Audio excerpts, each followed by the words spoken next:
거전 스님의 선창으로 목탁 소리에 맞춰 다 함께 삼기를 하겠습니다.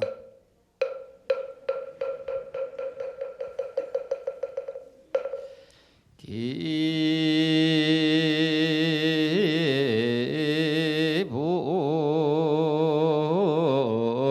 양욕전 기불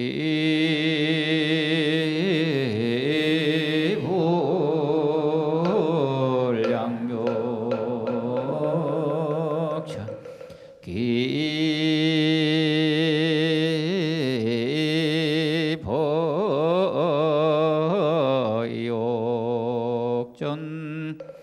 기보욕전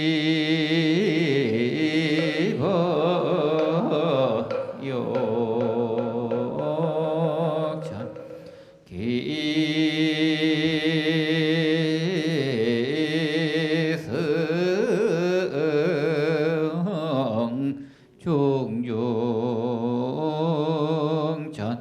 기성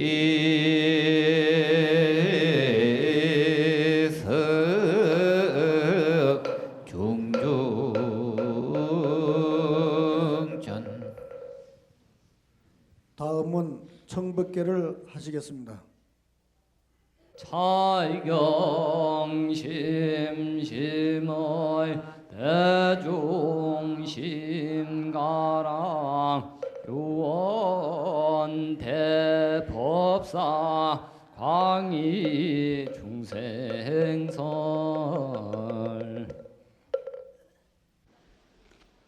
대방왕불왕엄경 초발심공덕품 제17이로다 나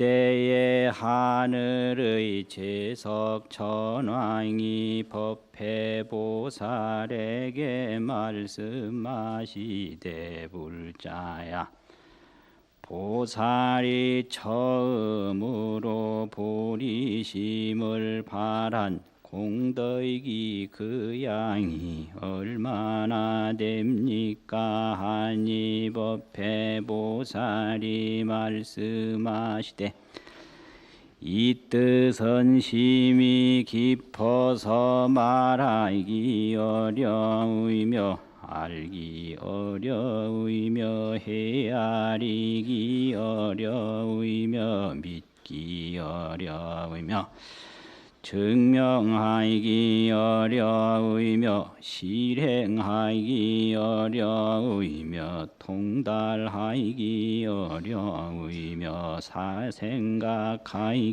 어려우며 들어가기 어렵나니라. 그러나 내가 마땅히 부처님의 위실력을 힘입어서 그대를 위하여 말하리라나.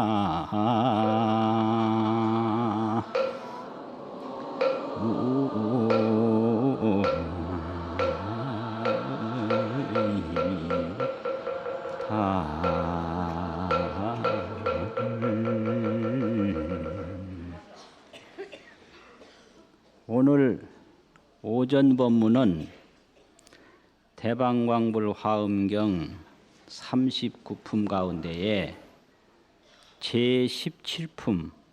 제17품의 초발심 공덕품이라고 하는 내용입니다. 이 처음으로 발심을 한다. 이래서 초발심입니다. 발심이라고 하는 것은 마음을 일으킨다 이 말인데요. 그 발자는 일으킨다라는 뜻이고 심자는 마음이라는 뜻인데 무슨 마음이냐? 그걸 보리심이라고 그래요. 보리심. 그래서 발보리심, 또 발안욕따라 삼맥삼보리심 이렇게 얘기를 합니다. 그러면 안욕따라 삼맥삼보리심을 일으킨다. 이제 줄여서 보리심을 일으킨다. 같은 얘기인데 보리심이라고 그러는 것이 뭐냐? 지혜심이 보리심이고 자비심이 보리심이고 서원심이 보리심입니다.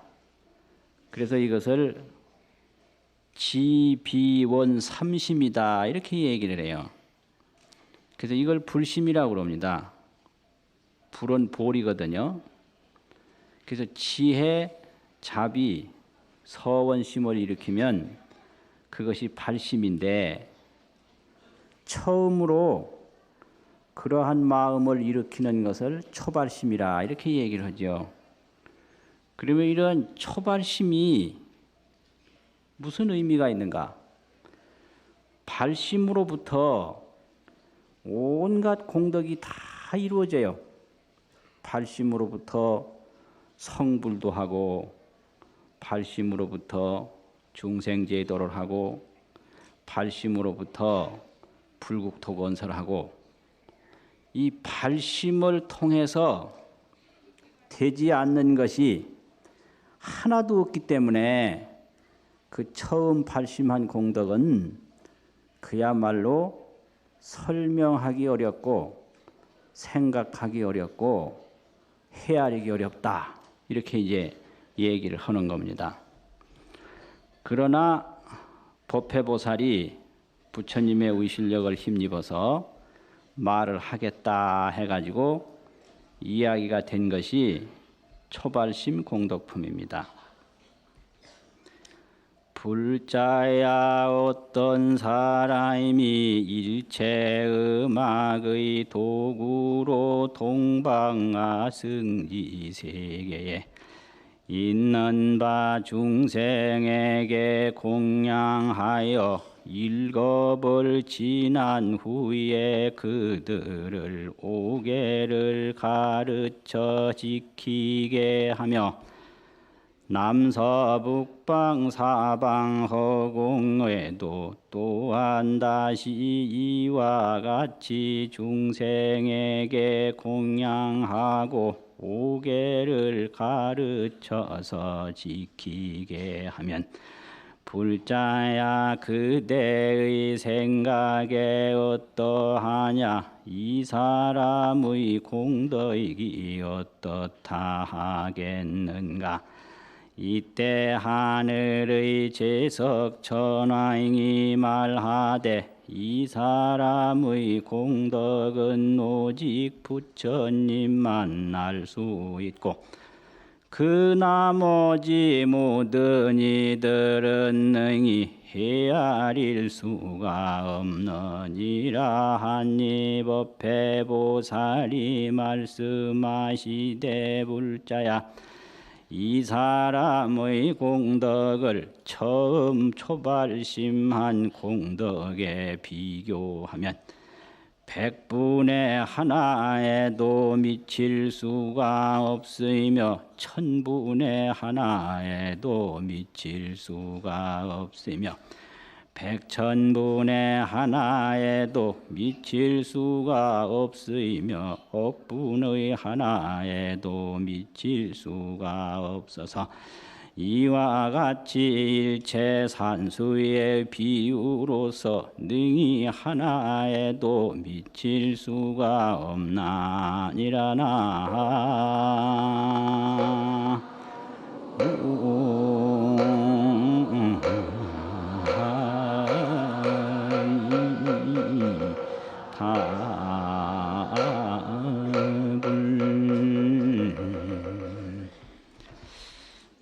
발심공덕이라고 하는 것은 눈을 딱 감고 어둠 속에 방황하던 사람이 눈을 딱 떴을 때 그 얼마나 공덕이 크겠는가 이 말이죠. 발심이라고 하는 것은 눈을 감았던 사람이 눈을 뜨는 것과 같은 것이 발심이니까 눈을 뜸으로 해서 천지 만물이 새롭게 나타나고 일체 공덕을 거기서 이룰 수가 있고 일체 만 가지 역사를 눈을 뜸으로 해서 만들 수가 있으니까 눈 감았던 사람이 눈 뜨는 그 효험, 눈 뜨는 그 공덕을 설명을 해보라면 설명할 수가 없죠. 발심도 그와 같다 이 말이죠. 어두운 방에 들어갔던 사람이 그러니까 어두운 방에 들어가서 불 켜기 전에는 거기에 금은보화도 있을 수가 있고 생활용품도 있을 수가 있고 일체 필요한 것이 아무리 많아도 못 보잖아요.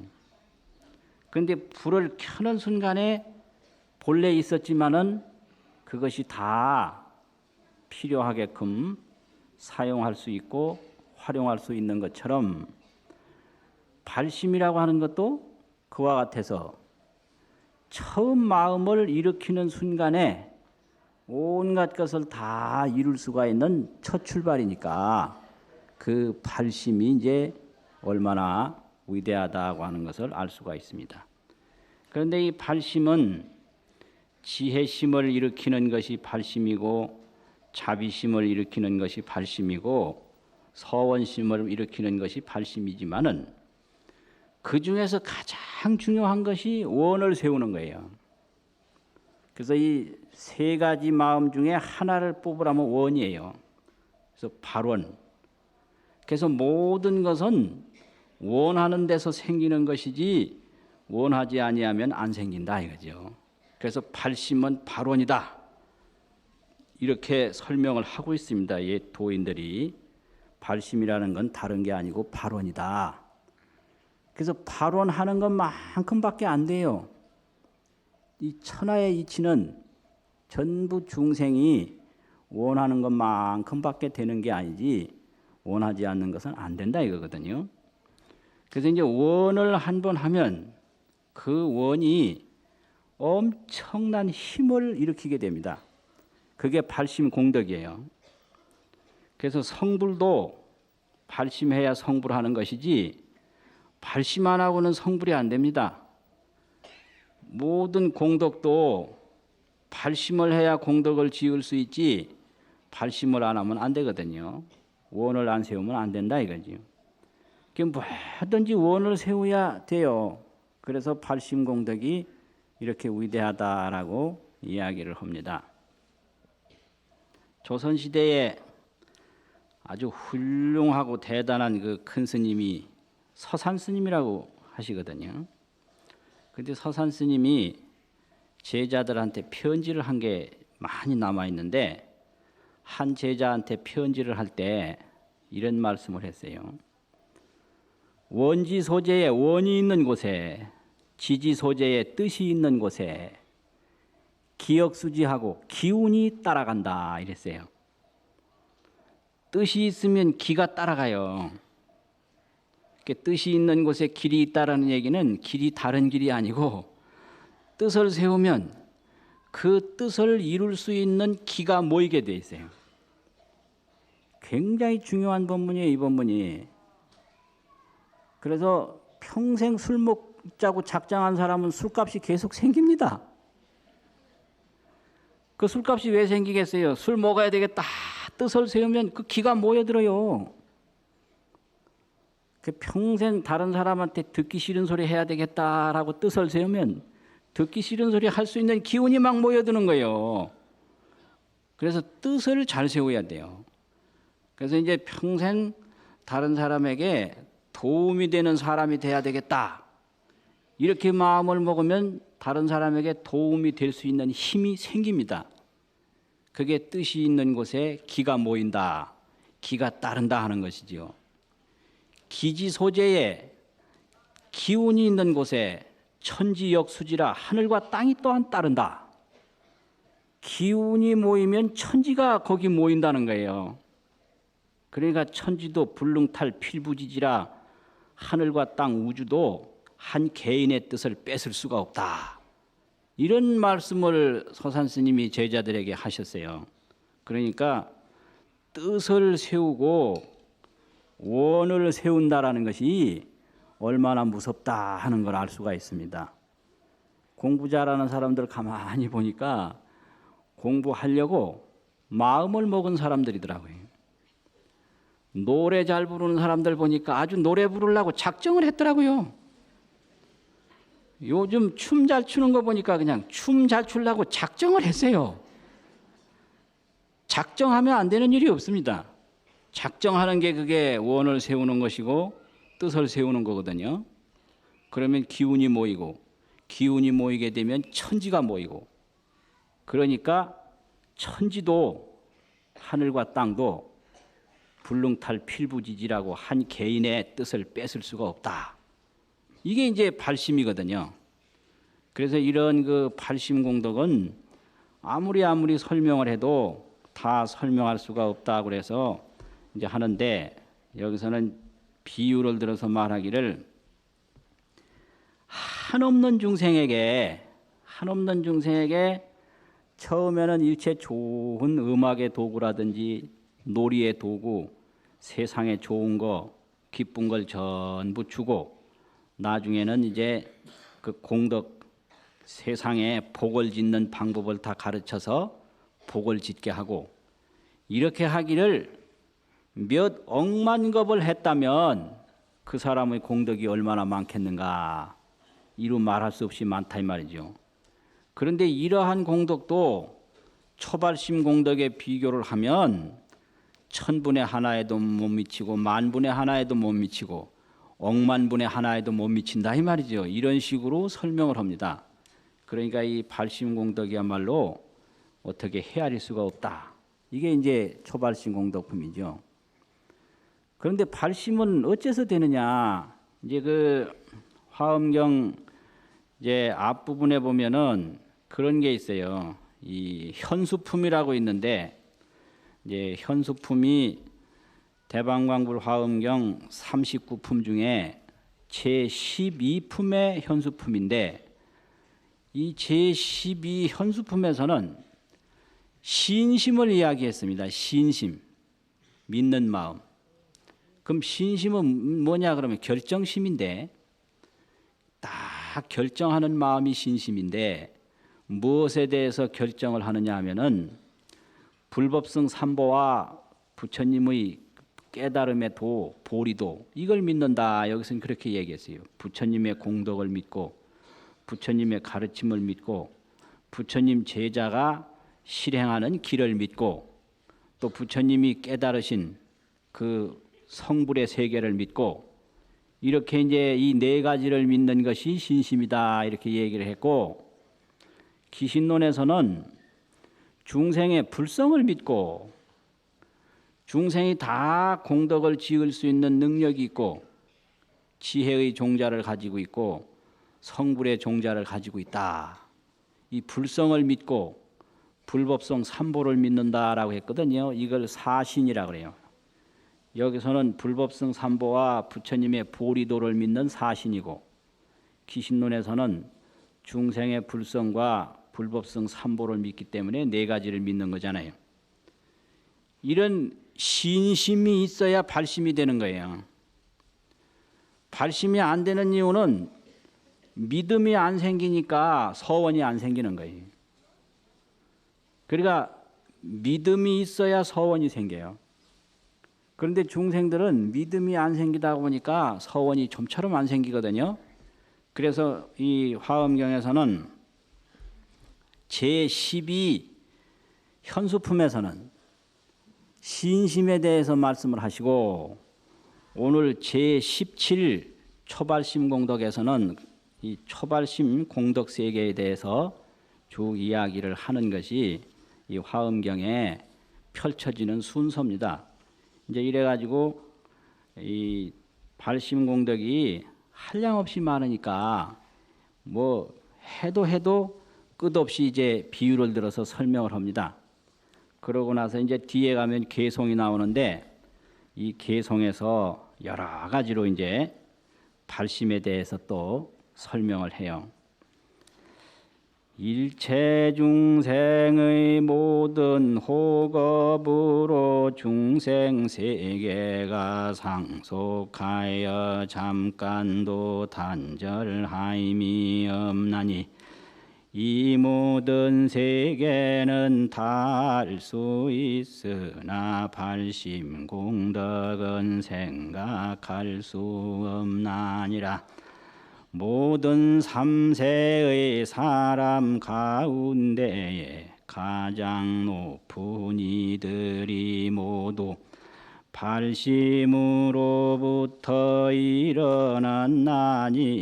발심은 끝이 없으며 한계가 없으니 그 수량을 찾고자 하되 알 수가 없나니라. 일체 지혜의 지혜가 반드시 이루어져서 있는 바 중생들을 다 영원히 제도하이미로다.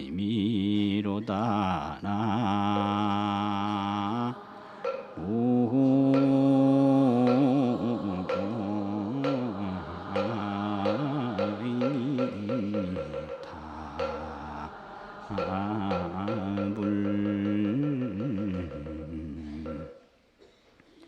일체 중생의 호겁이래. 호겁이라는 게 이게 충청도에서는 아주 특별히 좋아하는 걸 혹한다고 그래요. 혹했다고. 참 재미있어요.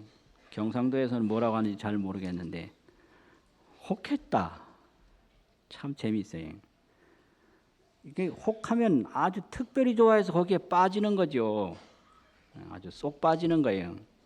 그저 배비장전에 보면 배비장이 빠져가지고 영망신당하고 그런 거지. 그런 게 이제 혹하는 거예요. 그런데 중생마다 다 혹업이 있죠. 자기대로 좋아해서 빠지는 것. 그래서 그러한 미혹한 그런 업 때문에 한량없는 업을 지어서 좋아하면 하게 돼 있거든요. 어떤 사람이 이 화토 치는 걸 하도 좋아하니까 목욕탕에 가서 맨날 화토만 쳐가지고 목에 디스크가 왔단 말이에요. 그 왜 그랬느냐? 좋아하니까 한 거예요. 이게 아주 중요한 거예요. 그 왜 그래 하느냐? 좋아하면 다 해요. 그래서 문제는 이 좋아하는 걸 잘해야 돼요. 좋아하는 것을. 공부를 좋아하면 공부를 하고, 일을 좋아하면 일을 하고, 춤을 좋아하면 춤을 추고, 농사 좋아하면 농사 짓고. 저 서울에서 직장도 좋고 활동도 좋던 사람이 그거 다 버리고 저 산간 벽지에 가서 농사 짓는 사람이 있어요. 그 왜 그러냐? 좋아하니까. 그 흙을 사랑하고 나무를 사랑하고 곡식을 사랑하고 좋아하면 하는 거예요. 그래서 중생마다 좋아하는 것들이 많아서 이 중생계가 끝이 없단 말이죠. 이 중생은 이거 좋아하고 저 중생은 저 중생, 끝이 없어서 이 중생계가 아주 무량무변하고 무궁무진한데, 그러한 중생계는 다 알 수 있다 하더라도 발심공덕은 알 수가 없다. 이렇게 설명을 해요. 이 발심공덕을. 그리고 세상에서 가장 훌륭한 사람들이 다 어디서 나왔느냐? 모두가 발심으로부터 생겼다. 그래서 이 발심공덕은 끝이 없고 발심공덕은 한계가 없어서 그 수량을, 그 한계를 찾으려고 해도 도저히 찾을 수가 없다 이거죠. 그리고 한번 발심하면 일체 지혜들이 반드시 이루어져 가지고 중생들을 다 제도할 수가 있다. 그래서 발심이 광대가 여허공하며 발심이 넓고 크기가 허공과 같으며 생제공덕이 등법계라 모든 공덕을 내는 것이 법계와 같다. 그러니까 이 발심, 원을 세우는 그런 공덕은 설명할래야 설명할 길이 없이 많고 생각할래야 생각할 길이 없이 많다. 이렇게 이제 발심공덕을 이야기를 하거든요. 근데 발심이 안 되는 이유는 중생들이 망상이 많아서 그래요. 망념. 그걸 망상망념이라고 그래요. 망념이라고 그러고 반야심경에서는 전도몽상이라고. 전도몽상. 각자 좋지 않은데 좋게 보는 게 그게 뒤바뀌게 생각하는 몽상이거든요. 망상, 허망하게 생각하는 게 망상이고 이 꿈꾸는 것처럼 생각하는 게 그게 몽상이라 이 말이죠. 그래서 우리나라 사람들은 이 현실과 꿈을 아주 비슷하게 재미있게 생각을 해요. 그래서 이걸 꿈의 철학이라고 그러는데 옛날 고승들 비문에 보면 그 훌륭한 분 낳을 때 전부 어머니가 태몽 꿈꾸고 나셨더라고. 그 재미있어요. 전부가 태몽 꿈 없는 분이 없어요 보니까. 그 희한하더라고요. 그래서 그 태몽 꿈 이야기를 가만히 보면 그분의 일생이 그 꿈속에 다 들어있더라고. 그 묘하더라고요. 아주 묘해요. 그래서 이 꿈이나 현상이나 비슷하게 보는 게 우리나라 사람들의 꿈에 대한 인식이에요. 근데 꿈이라는 게 이게 뭐냐? 각자 자기 꿈만 꾸지 다른 사람의 꿈을 모르는 거예요, 꿈속에. 그래서 그 꿈에 대해서 아주 종합적으로 집대성해 놓은 것이 1844년에 월창거사 김대현이라고 하는 분이 있는데 이분이 참 재미있는 분이 꿈에 대해서 100가지 항목을 정해가지고 풀이를 해놨는데요. 그게 아주 불교하고 딱 들어맞아서 조선불교 통사에서 그 꿈에 대한 이야기를 실었어요. 그런데 거기에 보면 어떤 얘기가 있느냐면 참 재미있는 이야기. 10인이 동침의 각성일몽이라고 10사람이 한 방에서 나란히 누워서 잠이 들었는데 각성일몽이요. 각각 자기 꿈을 꾸는 거예요. 그러니까 갑몽이 부지을몽하고 갑이라는 사람이 꿈을 꿀 때 을이라는 사람 꿈을 몰라요. 을몽이 부지병몽하고 을이라는 사람이 꿈을 꿀 때 병이라는 사람이 무슨 꿈을 꾸는지 전혀 모르고 각자 자기 꿈만 꾸는 거예요. 그것이 뭐냐면 이 세상 사람들이 똑같다는 거예요. 각자 내 꿈 꾸기 바쁘니까 옆 사람이 어떻게 생각하는지 뒷사람이 어떻게 생각하는지 전부 자기 생각만 하다가 가는 거예요.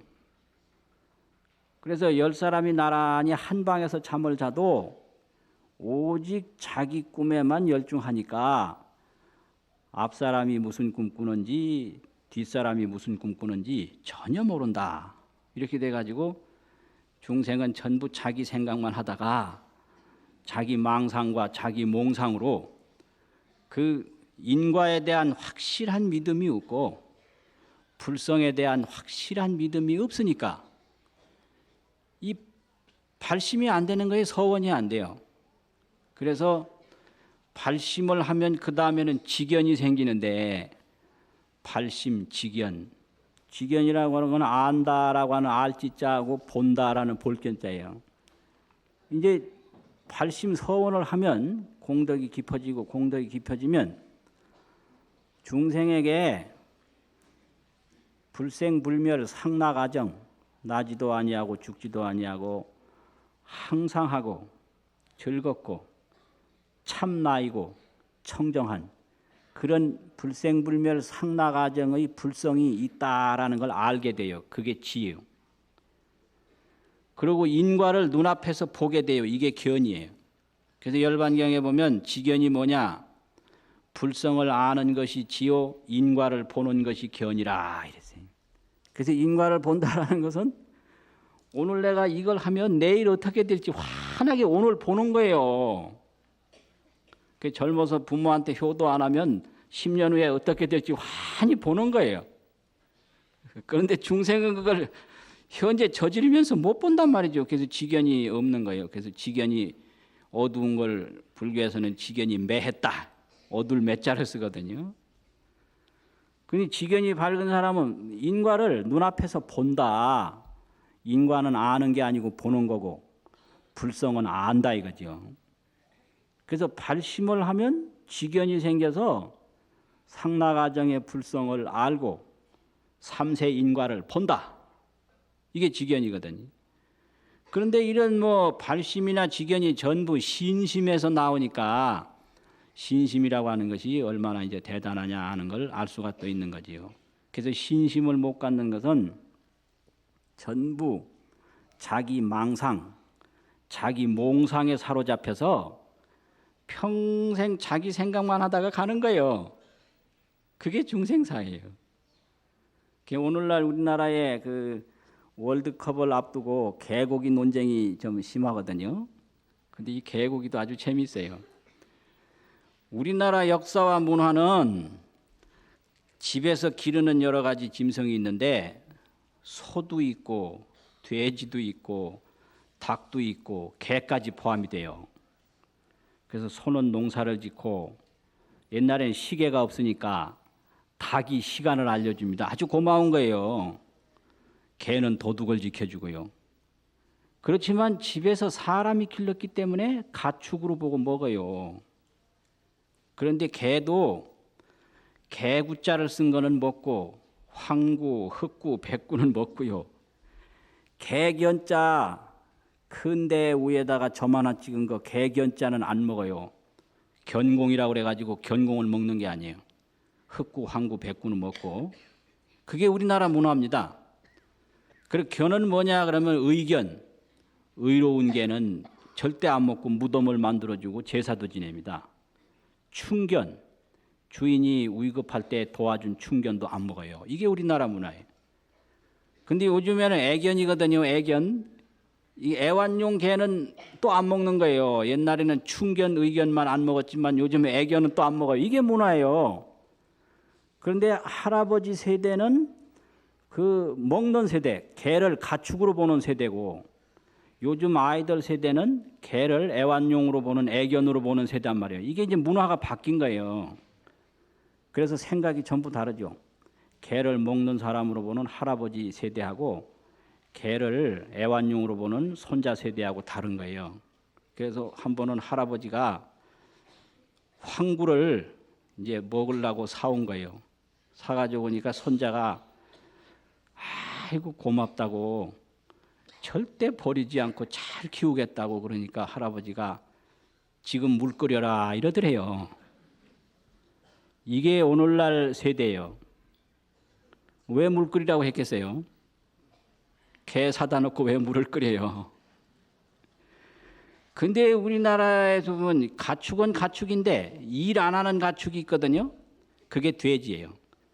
돼지는 소처럼 농사 짓는 것도 아니고 닭처럼 시간 알리는 것도 아니고 개처럼 도둑 지키는 것도 아니고 이건 아무것도 하는 게 없어요. 그래서 제일 복이 많다는 거예요. 돼지는. 그럼 뭘 해야 되느냐? 부지런히 먹고 살만 찌야 돼요. 돼지는. 그래서 아무 능력 없고 살찐 사람을 돼지라고 그러거든요. 그게 오늘 우리나라의 이게 전통적인 문화란 말이지. 그런데 외국 사람들은 개가 주로 애완용이었기 때문에 가축으로 된 역사를 몰라요. 그래가지고 이렇다 시비를 하는데 그건 문화를 잘못 보고 하는 거거든요. 아이들은 역시 애완용으로 보면 안 먹죠.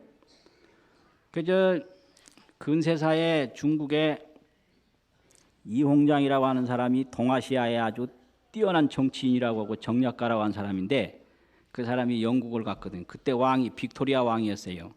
궁이 베킹검이고.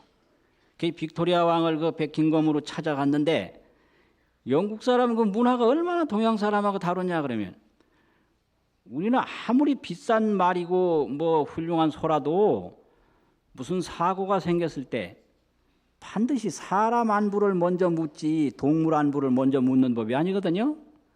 근데 이 빅토리아 여왕은 말이요. 이 홍자애가 왔는데 첫 번째 얘기가 1년 전에 영국 황실에서 중국에 보내준 그 개가 지금 잘 있느냐고 그걸 물은 거예요.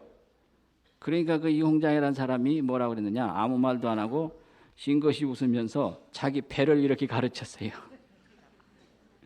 배를. 그 배를 왜 가르쳤겠어요? 왜 가르쳤는지 아세요? 그런 차이가 있는 겁니다, 이게.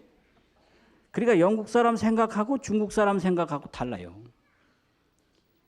이게 각자 생각을 하고 있는 거예요. 그러니까 이런 거는 다 망상이고 몽상 세계에서 생각이 전혀 달라요. 그래서 중국은 전혀 서툴지 않거든요. 그래서 중국의 전통 생각은 중국 사람은 굴을 뚫어도 산을 하나 사이에 두고 양쪽에서 뚫는 거예요. 양쪽에서 뚫다가 중간에서 만나면 좋고 안 만나면 굴이 2개 생기는 거예요. 이게 중국적 사고방식이에요. 그 좋잖아요. 양쪽에서 뚫다가 만나면 좋고 안 만나면 둘 생기니까 왔다 갔다 좋을 거 아니에요. 서두를 거 없는 거죠. 근데 영국은 딱 청량을 해가지고 중간에서 딱 맞게끔 해야 되는 거죠. 이게 영국 사고방식이죠. 그렇잖아요. 그게 이제 생각들이 다 다르다 이거죠. 그래서 각자 그런 자기 생각에 빠져 있기 때문에 자기 생각 속에서 못 태어나고 그렇기 때문에 이 신심을 일으킬 수가 없다. 그 전에 큰 스님들 법문하실 때 중생은 다 자기 입장에서 생각하다가 자기 생각 가지고 죽는다. 이런 거를 이제 이야기할 때 아주 희한한 말씀이 있어요. 한 번은 그 밥을 얻으러 다니는 거린인데 그 거린이 어느 집 부잣집 영감님한테 가서 밥 좀 주세요. 그러니까 그 영감님 하는 말이 생각하고 있겠다 이랬대요. 그 경상도 말로 요량하고 있겠다. 요량이 뭔지 여기 와서 배웠거든요. 난 고향이 충청도인데 그런 말 안 쓰고 충청도. 요량하겠다. 요량 생각하고 있겠다 이 소리. 그러니까 그 밥 얻으러 다니는 거리는 생각하고 있겠다고 하니까 이분들이 이제 아침 식사 다 끝난 다음에는 밥을 딱 남겨뒀다가 잘 줄 것이다. 이렇게 생각하고 다른 데 한 바퀴 위에 빙 둘러서 온 거예요. 와가지고 밥 주세요. 그러니까 밥 없다 이랬거든. 아까 생각한다고 안 했습니까? 그러니까 누가 줄 생각했냐? 안 줄 생각했다. 이래. 아주 이게 산법문이요 이게. 이게 중생의 이게 전도몽상이요. 참 이게 번뇌망상이라. 중생들은 전부 자기 생각으로 번뇌망상, 전도몽상 여기서 사는 거예요. 받을 사람은 딱 받을 생각하고 줄 사람은 안 줄 생각하고 주세요 없다. 생각한다고 안 했습니까? 누가 줄 생각했냐? 안 줄 생각했다. 할 말 없잖아요. 너는 내 생각, 나는 내 생각. 이 각자 이제 이런 자기 생각 속에서 못 태어나니까 신심이 안 생기고 신심이 안 생기니까 발심이 될 리가 없거든요. 그렇기 때문에 첫째는 이 신심을 가지고 이제 불법성 삼보와 부처님이 이루신 그 불도를 믿고 또 중생의 불성과 또는 상나가정의 불성을 믿고 열심히 원을 세워서 닦으면은 그 가운데에서 복을 짓게 되고 그 가운데에서 지혜를 얻게 되고 그 가운데에서 불국토를 건설하니까 그 발심의 공덕은 설명할래야 설명할 길이 없다. 이렇게 해가지고 계속 펼쳐지는 게 이 초발심 공덕품이거든요. 이제 조금 더 읽고 마칩시다. 시방세계의 모든 열애가 다 함께 초발심을 찬탄하나니 이 마음의 덕의 장엄한 바로서 능히 비안에 도달하여 부처님과 같이 대미로다. 중생의 숫자와 같은 세월의 그 공덕을 설명할지라도 다 설명할 수가 없으며 열애의 광대한 집에 머물게 되나니 삼계의 모든 법칙으로 비유할 수 없나니라. 일체 모든 부처님의 법을 알고자 하면 응다행히 속히 보리심을 일으킬지니 이 마음은 공덕 중에 가장 훌륭하나니 반드시 열애의 걸림없는 지혜를 얻을지로다.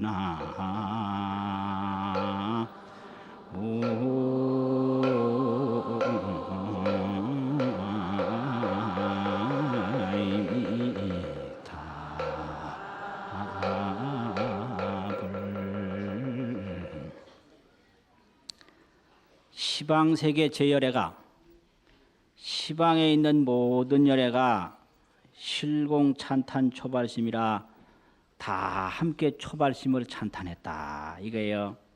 그래가지고 중생수차와 같은 겁수에 중생이 불가설 무궁무진하기 때문에 중생수자와 같은 한량없는 겁수를 두고 초발심 공덕을 찬탄하더라도 찬탄할 수가 없다.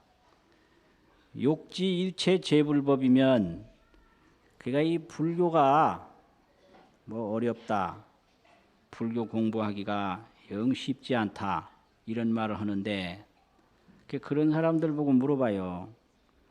불교 공부를 얼마나 했느냐고. 근데 불교가 어렵다는 사람들한테 물어보면 한결같이 불교 공부를 안 한 사람들이에요. 안 하니까 어렵죠.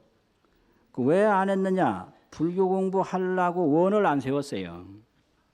그러니까 발심을 안 하면 원을 안 세우면 안 되는 거예요. 원을 세워서 하면 알거든요.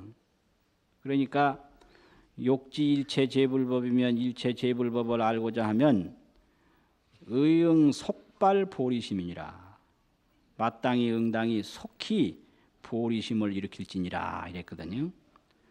차심은 공덕 중에 최성이니 이 마음은 공덕 가운데 가장 훌륭한 것이니 필등열의 무해지로다. 반드시 열애의 걸림없는 지혜를 얻을 것이다.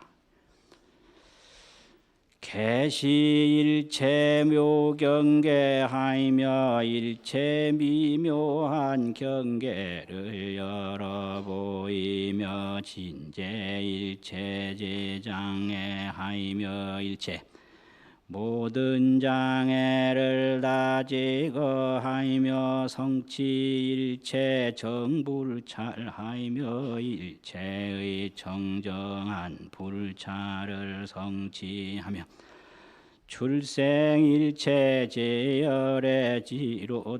일체의 모든 열애지를 만들어내미로다.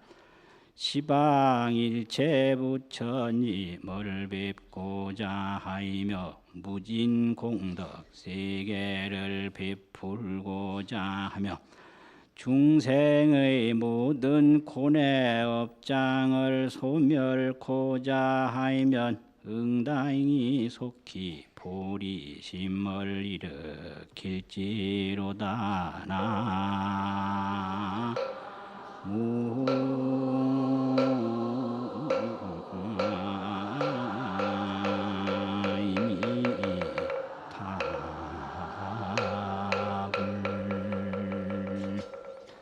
이 초발심 공덕품 마지막인데 아주 멋지게 설명을 했어요.